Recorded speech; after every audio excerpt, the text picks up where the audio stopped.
எல்லாருக்கும் வணக்கம்.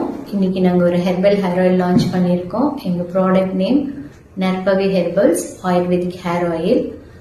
இதை பற்றி நிறைய டவுட்ஸ் இருக்குது, அதெல்லாம் கிளியர் பண்ணுறதுக்கு தான் இந்த வீடியோ.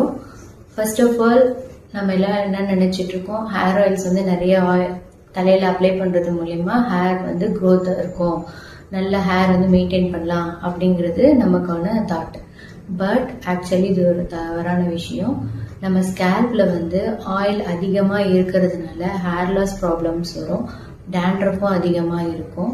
ஸோ எப்பயும் ஸ்கேல்ப்ல அதிகமாக ஆயில் இருக்க மாதிரி நம்ம பார்த்துக்க கூடாது. ஸோ நம்மளுடைய ஹேர் ஆயில் எப்படி யூஸ் பண்ணணும்னா, ஒரு வாரத்தில் ஒரு 2 days ஆர் 3 days இந்த ஹேர் ஆயில் வந்து அப்ளை பண்ணணும். இது வந்து ஃபர்ஸ்ட்டு நம்ம நல்லா ஒரு ஹேண்ட்ஃபுல்லாக ஹேர் ஆயில்ஸ் எடுத்துட்டு தலையில் நல்லா ஒரு மசாஜ் கொடுத்துட்டு நீங்கள் மறுநாள் காலையிலையோ இல்லை ஒரு 2 or 3 hours அப்புறம்